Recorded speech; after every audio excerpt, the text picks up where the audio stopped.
أعوذ بالله السميع العليم من الشيطان اللعين الرجيم بسم الله الرحمن الرحيم الحمد لله الملك الحق المبين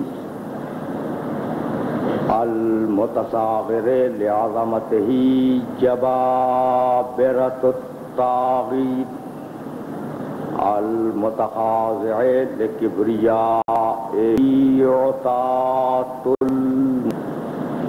المعترف بربوبيته سائر النبيين وخاتم المرسلين سیدنا و مولانا ابی القاسم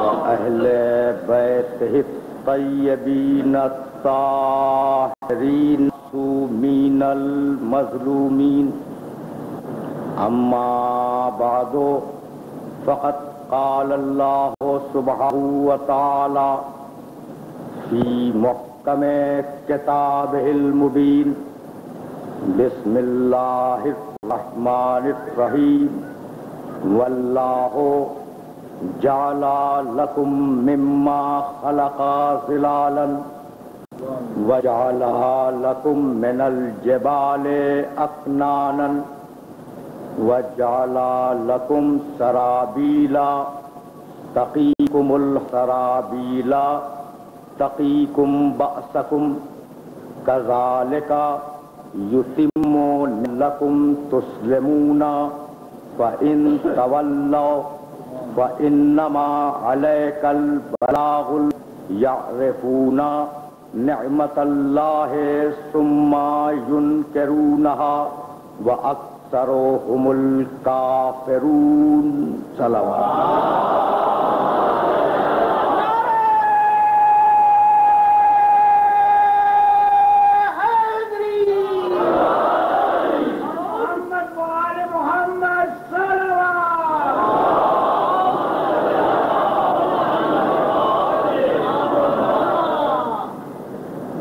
عزیزان محترم، قرآن اور اتمام نعمت کے عنوان سے ہمارا سلسلہ گفتگو چوتھے مرحلے میں داخل ہو رہا ہے۔ وہ آیات جو سرنامہ کلام میں تلاوت کی گئیں، ان آیات میں پروردگار عالم نے یہ ارشاد فرمایا کہ واللہ جعل لکم مما خلق ظلالا، تخلیقات میں تمہارے لیے سائے کو پیدا کیا، وجعل لکم من الجبال اکنانا، اور اللہ نے تمہارے لیے پہاڑوں میں غار پیدا کیے، وجعل لکم سرابیلا تقیکم الحر، اور اللہ نے تمہارے لیے لباس قرار دیے تاکہ تم ان لباسوں کے ذریعے گرمی اور سردی سے بچ سکو، وَتَقِيكُمْ، جنہیں تم میدان جنگ میں پہن کر جا سکو، كَذَلِكَ تم طریقے سے اپنی نعمتوں کو تم پر تمام کرتا ہے۔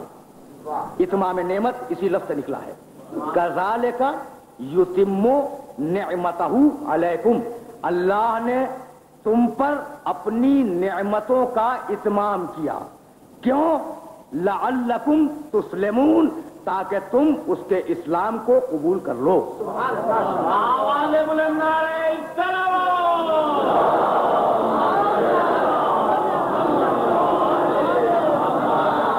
بھائی دنیا والوں میں اور اللہ والوں میں فرق یہی ہے کہ ہم پہلے دیتے ہیں پھر مانگتے ہیں، یہ ہوتا ہے؟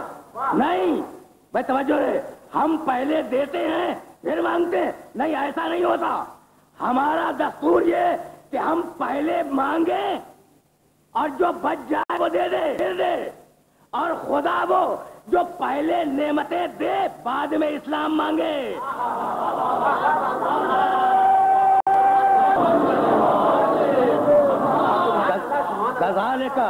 کذالک یتم نعمتہ علیکم. اللہ نازل کرتا ہے کیوں؟ لعلکم تسلمون، تاکہ تک گفتگو انسانیت سے تھی اور اب پروردگار مڑا محمد عربی کی تو ان تک پیغام کو پہنچا دے، تازیانہ نہ اٹھانا. بھائی بلاغ ہی سے نکلا ہے تبلیغ. فإنما علیک البلاغ المبین.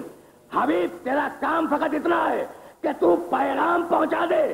اب پیغام کیسے پہنچایا جائے آیت میں ذکر نہیں ہے، تو اب مجھے جملہ کہنے کی اجازت ہے کہ جس محمد نے اپنی پوری زندگی میں اپنے سواری کے جانور کو بھی تازیانہ نہ مارا ہو.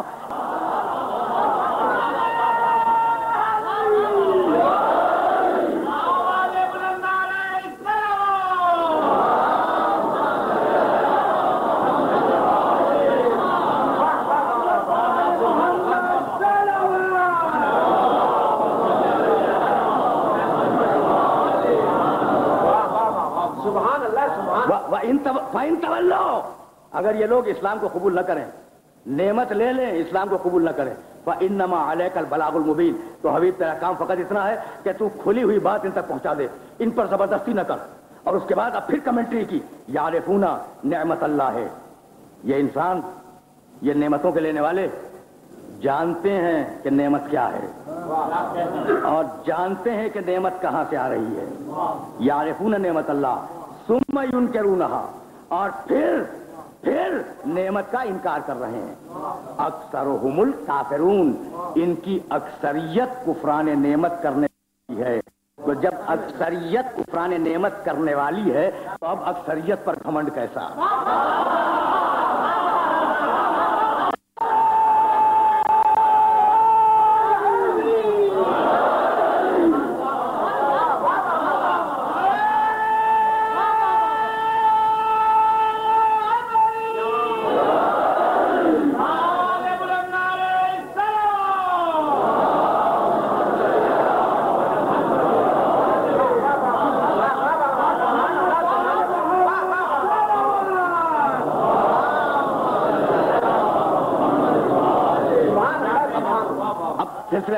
سلسلہ فکر اسی مرحلے سے آگے بڑھ رہا ہے. کذالک یتم نعمتہ علیکم لعلکم تسلمون. ایک علت ہے، ایک معلول ہے، ایک کاز ہے، ایک افیکٹ ہے. ہم نے نعمتیں دی، یہ علت ہے، اور اس کا اثر یہ ہے کہ اسلام کو قبول کرو. بھائی یہی ہے نا، یعنی نعمتوں کے ملنے کا اثر یہ ہے کہ اسلام کو قبول کرنا ہوگا. نعمتیں دے اس لیے رہے ہیں کہ اسلام کو مانو، دائرے ابدیت میں آ جاؤ، دائرہ اسلام میں آ جاؤ. نعمتیں ہم نے اس لیے نہیں دی کہ نعمتیں قبول کرو اسلام کو ٹھکرا دو، ہے نا. لیکن اب دنیا نے جس نقطۂ نظر کا اظہار کیا، میں ٹھنڈے دل سے سنتے جائیں، اس لیے کہ ایک مسلسل سلسلہ فکر ہے، ایک مسلسل گفتگو ہے جو بہت سی راتوں پہ مشتمل ہے. اور میں چاہوں گا کہ جب میں اخیر میں تلخیص پیش کروں اور خلاصہ نکالوں اپنی ساری گفتگو کا، تو میرے سننے والے کوئی استدلال لے کے جائیں. نعمت دی اس لیے کہ اسلام کو مانو، کہنے لگے نعمت قبول. یہ برستا ہوا پانی ہماری لیے نعمت ہے، قبول. یہ اگتا ہوا غلہ ہماری لیے نعمت ہے، قبول. یہ چمکتا ہوا چاند نعمت ہے، قبول. اس کی روشنی میں قبول. یہ چمکتا ہوا سورج یہ نعمت ہے، اس کی توانائیاں قبول. لیکن کیا ضروری ہے کہ ان نعمتوں کے استعمال ہم صاحب نعمت کو بھی مانیں؟ بھائی یہ ہے دلیل جو دی جا رہی ہے. آج جو دلیل دی جا رہی ہے نا کہ ہم وارث نعمت کو مانیں، اس کی کیا ضرورت ہے؟ اگر ہم نعمتوں کو استعمال کریں، بنانے والے سے انکار کریں، تو ہماری زندگی پہ اثر کیا پڑے گا؟ انسان کو مجبور کرتی ہے کہ وہ جنگلوں سے شہروں کی طرف سفر اختیار کرے، اس لیے کہ انسان نکلا ہے انس سے. یہ جو لفظ انسان بنا ہے نا، یہ انس سے بنا ہے. تو جب تک انس نہ پیدا ہو انسانیت اسٹیبلش نہیں ہوگی. اس لیے انسانوں نے جنگل چھوڑے، غار چھوڑے، صحرا چھوڑے، شہر آباد کیے. اور جب شہر آباد کیے تو فطری میلانات میں ٹکراؤ ہوا، فطری رجحانات میں ٹکراؤ ہوا. جب ٹکراؤ ہوا تو تصادم کی صورت آئی.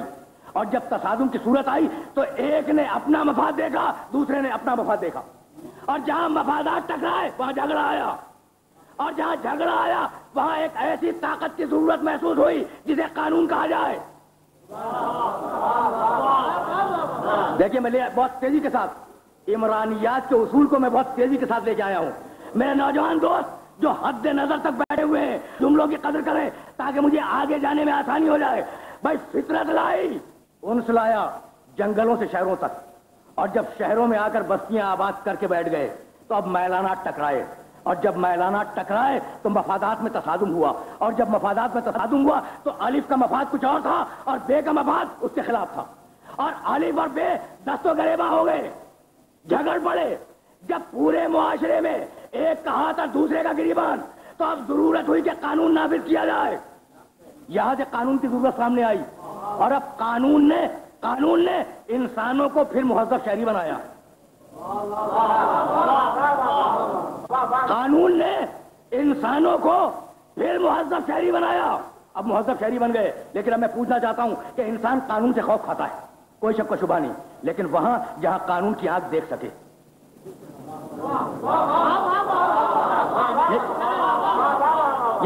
یہی میرا کلیدی جملہ ہے، اور یہی میری فکر کی کلیدی بات ہے جو میں اپنے سننے والوں تک پہنچانا چاہ رہا ہوں۔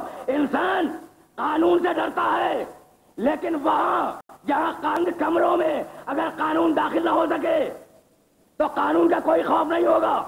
متروک حویلیوں کے دروازوں کے پیچھے اگر قانون نہ پہنچ سکے تو قانون کا خوف ان متروک حویلیوں کے اندر نہیں ہوگا۔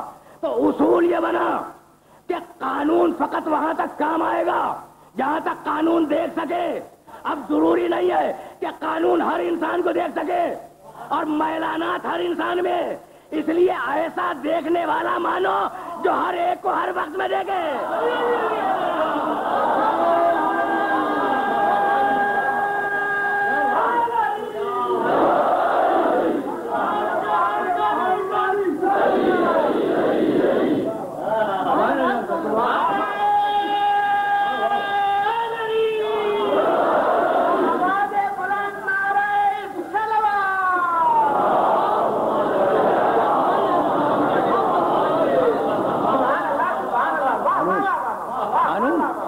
قانون کی رسائی ہر مقام پہ نہیں ہے، اس لیے ایسا دیکھنے والا مانو جو ہر مقام پر۔ تو معصوم نبی کی زبان سے یہی جملہ نکلا کہ یہ میرا خدا دیکھ رہا ہے لیکن میرا اللہ دیکھ رہا ہے۔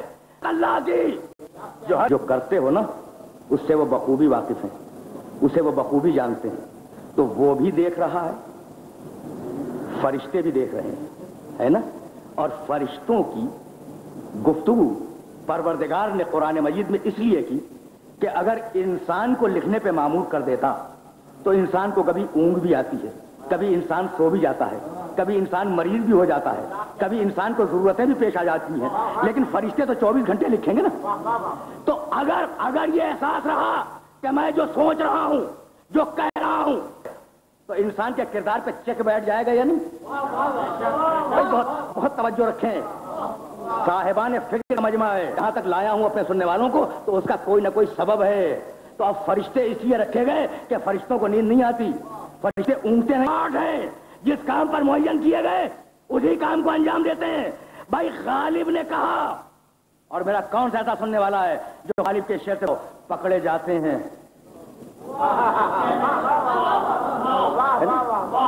میرا کوئی سننے والا ایسا نہیں ہے جو غالب آدمی کوئی ہمارا دم تحریر بھی تھا، کتنا اعتراض ہے بھائی، ہمارا آدمی تو نہیں ہے نا، فرشتہ لکھ رہا ہے، کتنا جینوین اعتراض ہے بھائی، توجہ رہے۔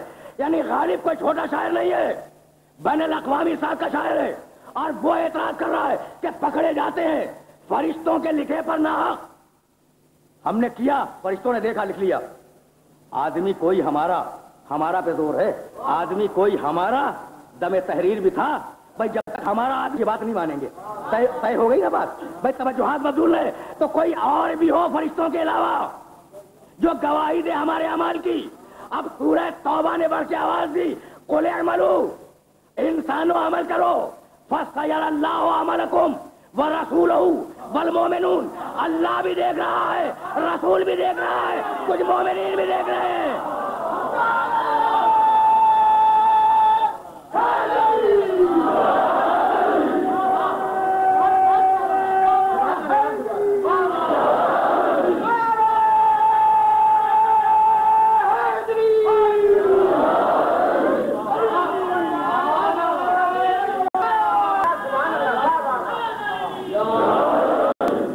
بڑا نازک مرحلہ ہے اور بڑے نازک اللہ عملکم، تمہارے عمل کو اللہ بھی دیکھ رہا ہے، ورسولہ، اس کا رسول بھی دیکھ رہا ہے، والمومنون، اور کچھ خاص والمومنون، کچھ خاص مومنین ہیں، سارے مومنین نہیں، لیکن ہر مومن ہر ایک مومن کے عمل کو نہیں دیکھ رہا ہے، کچھ خاص مومنین آدمی ہیں، لیکن غالب کہہ کے نکل سکتا ہے مومنین پہ احسان کیا کہ انہی میں سے رسول کو اٹھایا،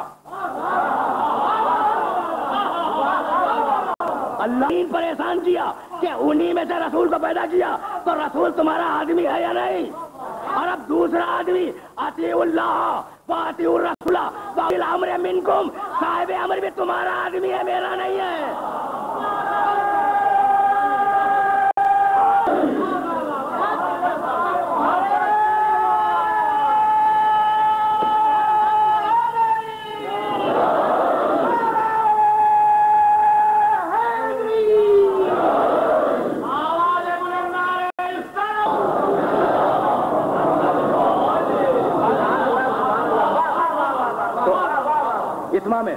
اتمام نعمت اس لیے کہ اسلام کو قبول کرو، اور اگر تم نے اسلام کو قبول کر لیا تو تمہارے ہر کردار پر اس بات کی کہ کوئی دیکھنے والا موجود ہے۔ بھائی یہی اپنے سننے والوں کو لانا تھا کہ بھائی اتمام نعمت ہم نے اس لیے کی، بھرپور طریقے سے نعمتیں ہم نے اس لیے نازل کی، ہم نے بھرپور طریقے سے تمہیں وافر نعمتیں اس لیے فراہم کی کہ دائرہ اسلام میں آ جاؤ۔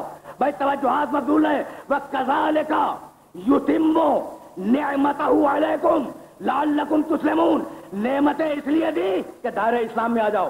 اب جہاں بھی اسلام ہے وہاں نعمت ہے، اور جہاں اسلام نہیں ہے وہاں نعمت نہیں ہے۔ بھائی ایک مرتبہ قرآن نے آواز دی فلما اسلم وتلہ للجبین، سورہ صافات 37واں سورہ قرآن مجید کا، ابراہیم مسلمان ہے۔ بھائی جب مسلمان ہے تو نعمت ہے یا نہیں اس کے پاس؟ میں لے آیا، میں اپنے سننے والوں کو لے آیا جہاں لانا چاہ رہا تھا۔ فلما اسلم وتلہ للجبین، ابراہیم مسلمان ہے، اس کا بیٹا اسماعیل مسلمان ہے، اور ہم اس لیے کہہ رہے ہیں کہ وہ مسلمان ہے کہ باپ نے بیٹے کو تہہ تیغ رکھا ہے، قربان گاہ میں لٹا دیا ہے، اور ہم اس لیے کہہ رہے ہیں کہ باپ کا خنجر بیٹے کے گلے تک پہنچ چکا ہے، اس کا نام ہے اسلام۔ بھائی توجہ رہے، کہیں لے کے جانا چاہ رہا ہوں، اس کا نام ہے اسلام۔ اب جب اسلام ہے تو پوری نعمتیں ہیں، اور جہاں نعمتیں آ جائیں وہاں الجھاوے نہیں ہوں گے، نفسیاتی الجھنیں نہیں ہوں گی، پریشانیاں نہیں ہوگا، احساس شکست نہیں ہوگا، اکیلا ہوگا، بت پرستوں کے معاشرے میں دبے گا نہیں۔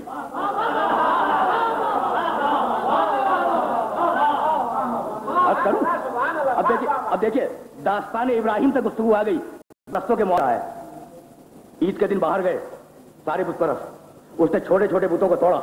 بھائی بہت سرسری گزر رہا ہوں، ہزاروں مرتبہ کا سنا ہوا واقعہ ہے، اسے دہراؤں گا نہیں، چھوٹے چھوٹے بتوں کو توڑا، اور جس ہتھوڑے سے ان بتوں کو توڑا تھا بڑے بت کے گلے میں اس ہتھوڑے کو آویزہ کیا، اور ابراہیم چلا گیا، جوان ہے نا، گیا۔ جب دوسرا دن ہوا اور بت پرست آئے، انہوں نے اپنے بتوں کی صورت دیکھی، ٹوٹے ہوئے بتوں کی میتیں دیکھی،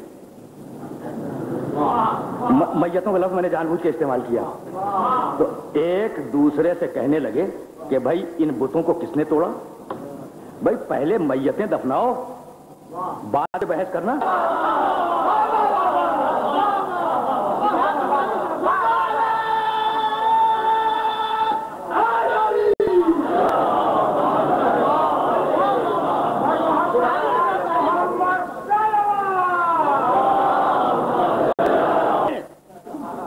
بتوں کی میتیں ہیں نا، پہلے یہ طے کر سے پوچھ رہا تھا کہ بھئی کون ہو سکتا ہے ان بتوں کا توڑنے والا؟ کسی نے کہا فتن، ایک فتح ہے، یقال لہ ابراہیم، یاد کرتا تھا، تو وہ فتح اس کا نام ابراہیم ہے۔ اب صفت کو صفت سے ملا لیں، جہاں بت شکنی ہوگی وہاں فتح ضرور ہوگا.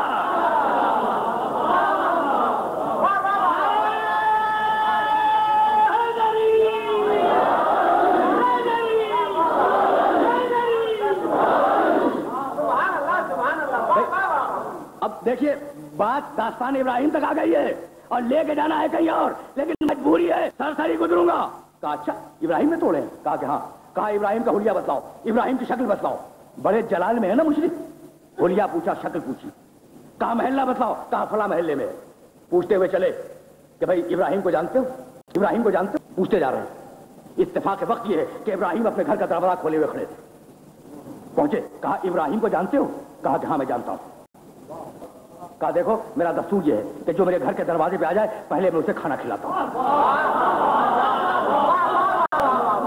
بھائی توجہ رکھیے گا, پہلے میں اس کی میزبانی کرتا ہوں, تم میری میزبانی قبول کرو, کھانا کھاؤ, میں تمہیں ابراہیم کا پتہ دے دوں گا. اب میں ہوئے کہ ابراہیم تو ملا, ابراہیم کے گھر میں آئے, ابراہیم نے دسترخوان بچھایا. قرآن نے بھی ابراہیم کی میزبانی کی تعریف لکھی ہے. بیعت کروں گا, دسترخوان بچھایا, کھانا کھلایا. جب کھانا کھا چکے نا مشرک تو کہنے لگے اب بتلاؤ کہ ابراہیم کدھر ہے اور ابراہیم کہاں ملے گا. کہا جس ابراہیم کو تلاش کر رہے ہو وہ میں ہوں. کہا ابراہیم تم نے ہمیں بڑی پریشانی میں مبتلا کیا. کہا کھانا کھلایا یہ پریشانی ہے؟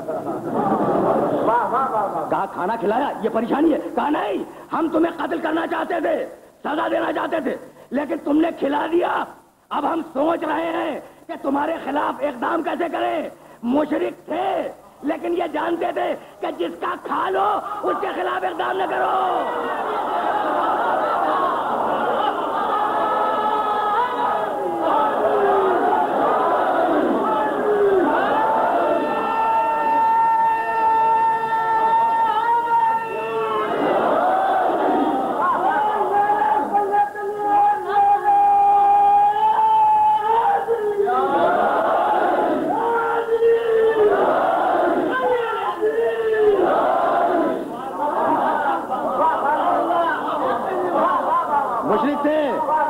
مشرک تھے لیکن جانتے تھے کہ جس کا کھا لو اس کے خلاف نہ بولو. ابراہیم تم نے بڑی عجیب مصیبت میں مبتلا کر دیا, تم نے کھانا کھلا دیا, اب ہم تمہارے خلاف کیا کریں؟ ہم تو تمہیں سزا دینا چاہتے تھے. اب ابراہیم چپ ہیں. مشرکوں نے مشورہ کیا اور کہا ابراہیم ایسا کرو کہ سزا تمہیں بہرحال دیں گے لیکن کھا بھی لیا ہے, تو اب ایسا کرو کہ اپنے کھانے کی اجرت لے لو. دیکھیں یہ ہے وہ نازک منزل جہاں ابراہیم تم نے جو ہمیں کھانا کھلایا ہے نا اس کی اجرت لے لو. کہا اجرت کیسے لے لو؟ یہ تو میزبانی تھی نا, تم مہمان تھے میں میزبان تھا. کہا کہ نہیں اس کے اوپر ہم جھگڑا کر سکتے ہیں, اس مسئلے پہ تو نہیں کریں گے اس لیے کہ کھانا کھا لیا, لیکن اجرت لو اس پر ہم جھگڑا کریں گے. ہم بجبر اور بمجبوری تمہیں اجرت دیں گے, بس تم اتنا کرو کہ اپنی اجرت بتلا دو. اب اتنی ہی حجت ہوئی اور اتنا مباحثہ ہوا, اتنی بحث ہوئی کہ ابراہیم علیہ السلام اجرت لینے کے لیے آمادہ ہو گئے. بھائی کہا کہ اچھا اجرت لوں گا اجرت لوں گا. کہا بتلاؤ اجرت تمہاری کیا ہے؟ کہا میری اجرت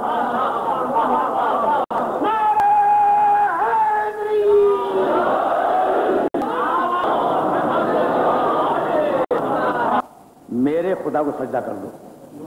کہا یہ تو ممکن نہیں ہے کہ ہم تمہارے خدا کو سجدہ کریں, تم نے ہمارے خداؤں کو توڑا ہے, ہم ان ٹوٹے ہوئے خداؤں کا انتقام لینے کے لیے تم سے آئے ہیں, اب ہم تمہارے خدا کو کیسے سجدہ کریں؟ کہا اگر سجدہ نہیں کرو گے تو میں اجرت نہیں لوں گا, یہی اجرت ہے. اب مشرک پریشان ہوئے. بھائی بہت توجہ, مشرک پریشان ہے, کیا کرے؟ اس لیے کہ جو اجرت ہے ابراہیم کے خدا کو سجدہ کرنا, جو اجرت ہے وہ بتوں کے خلاف ہے. اگر اس کو سجدہ کرنے تو بت پرستی سے الگ ہو جائیں گے نا, بتوں کے خلاف ہے. کیا کریں؟ سوچ رہے تھے بیٹھے ہوئے, اتنے میں وہ آیا جس نے آدم کو سجدہ کرنے سے انکار کیا.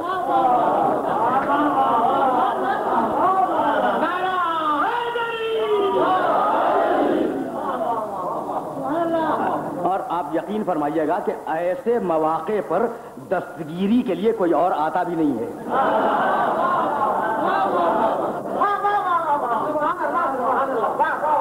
اگر حق کی بات ہو نا تو 5 آ جائیں, 12 آ جائیں, 14 آ جائیں.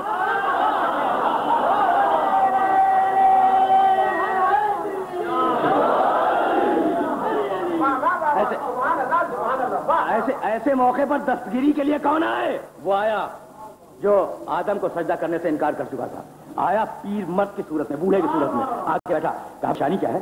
کہا پریشانی یہ ہے کہ ابراہیم کو سزا دینی ہے. کہا پھر دے دو. کہا کہ نہیں، ہم نے ابراہیم کا کھانا کھا لیا. کہا پھر کیا ہوا؟ کہا ابراہیم سے ہم کہہ رہے ہیں کہ اجرت لے لو، اور ابراہیم کہتا ہے کہ میرے خدا کو سجدہ کرو. تو کہا پھر؟ کہا کہ سجدہ تو نہیں کریں گے.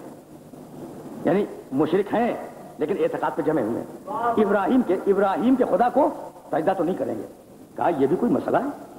اور واقعہ یہ ہے کہ چٹکی بجاتے ہوئے حل کر دیا. آپ ذرا توجہ کیجیے گا، یہ بھی کوئی مسئلہ ہے؟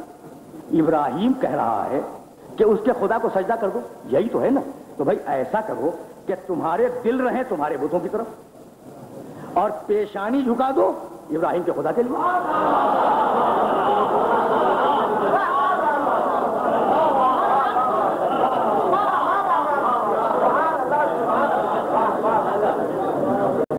دل سے ابراہیم کے خدا کو سجدہ کرو. ایسا ہی کیا. بھائی کیا کیا؟ پیشانی جھکائی خدا کے لیے، محبت رکھی دل میں بتوں کے لیے. اب میں اس پہ عمل کیوں نہیں کیا؟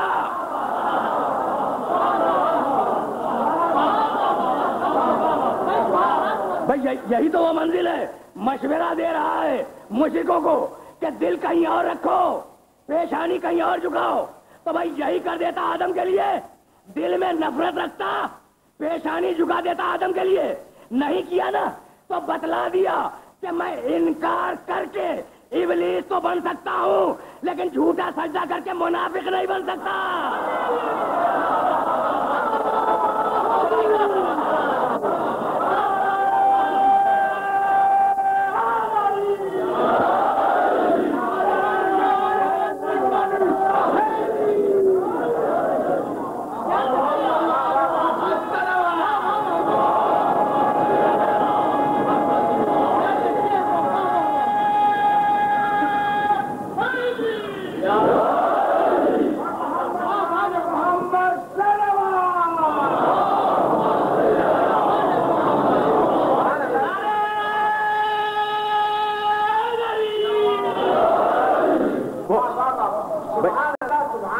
وہ ابراہیم جس کے اسلام کا اعلان پروردگار نے بار بار کیا، وہ ابراہیم گرفتار ہوا، نمرود کے دربار میں لایا گیا.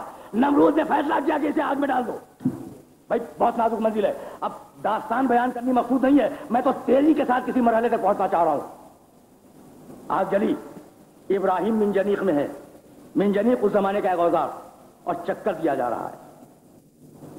چکر دے کر پھینکا جاتا تھا دور منجنیق کے ذریعے جنگوں میں بڑے بڑے پتھروں کو. اس کا نام تھا منجنیق. ابراہیم منجنیق میں ہے، چکر دیا جا رہا ہے. یہ جو جھولے ہوتے ہیں نا چکر والے،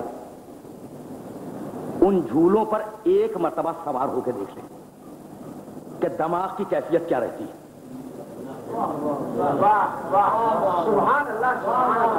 میرے بہت سے محترم اور معزز سننے والے